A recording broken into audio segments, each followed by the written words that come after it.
9వ తేదీ నాడు గౌరవ ముఖ్యమంత్రిగా మళ్ళీ జగన్మోహన్ రెడ్డి గారు విశాఖపట్నంలో ప్రమాణ స్వీకారం చేస్తారు. సమయం తేదీని కూడా నిర్ణయించాం.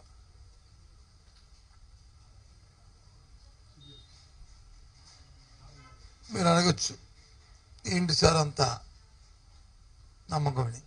ఎస్, 5 సంవత్సరాలు ఏదైతే ప్రజలతో మమేకమై ప్రజా అవసరాలు ఏమున్నాయో వాటికి అనుగుణంగా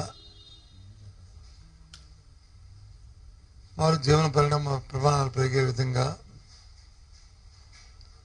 చేసిన ప్రతి కార్యక్రమం, తీసుకున్న ప్రతి నిర్ణయం వారి తాలూకా ఆర్థిక పరిస్థితి మెరుగుపడమే కాకుండా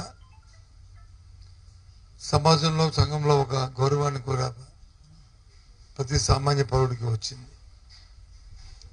ముఖ్యంగా మహిళలకి పెద్ద ఎత్తున అభిమానాన్ని గత ప్రభుత్వంలో చంపుకునే పరిస్థితులు ఉండేవి. ఇప్పుడు వాళ్ళకి ఆ పరిస్థితులు లేకుండా ఆత్మాభిమానం పెంపొందించుకుంటూ వారి పిల్లల్ని చక్కగా చదివించుకునే పరిస్థితితో పాటు వారి విధానంలో కూడా మార్పులు వచ్చాయి. ఇది మాటల్లో కాదు, ఏ సూచిక తీసుకున్నా